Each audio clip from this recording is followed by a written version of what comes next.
ঋণখেলাপি হওয়ায় চট্টগ্রাম ৪ আসনের বিএনপির প্রার্থী আসলাম চৌধুরী সংসদ সদস্য হিসেবে শপথ নিতে পারবেন না বলে রায় দিয়েছে সর্বোচ্চ আদালত। সকালে প্রধান বিচারপতি জুবায়ের রহমান চৌধুরী নেতৃত্বাধীন আপিল বিভাগ এই রায় দেন। তবে নতুন করে নির্বাচন হলে আসলাম চৌধুরী অংশ নিতে পারবেন বলেও জানিয়েছেন অ্যাটর্নি জেনারেল। সংসদ নির্বাচনের আগে আসলাম চৌধুরীর বিরুদ্ধে ঋণখেলাপির অভিযোগ এলে আপিল শুনানির শেষ দিন তার মনোনয়নপত্র বৈধ ঘোষণা করে ইসি। সেই সিদ্ধান্ত চ্যালেঞ্জ করে রিট হলে হাইকোর্ট তার প্রার্থিতা বহাল রাখে। পরে এ আদেশের বিরুদ্ধে একই আসনের জামায়াতের প্রার্থী Anwar Siddiqui leave to appeal করলে তা মঞ্জুর করে আসলাম চৌধুরী নির্বাচনে জয়ী হলেও আপিলের চূড়ান্ত নিষ্পত্তি না হওয়া পর্যন্ত ফলাফল স্থগিত থাকবে বলে আদেশ দেয় আপিল বিভাগ।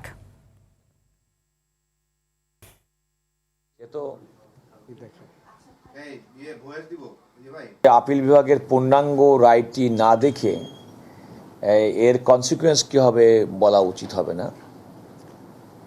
তবে আমার অভিজ্ঞতা থেকে দীর্ঘদিন আইন পেশার সঙ্গে সম্পৃক্ত থাকার সুবাদে সেটা হচ্ছে জনগণ তাদের মতামত এবং ভোটের মাধ্যমে জনপ্রতিনিধি নির্বাচিত করেছেন।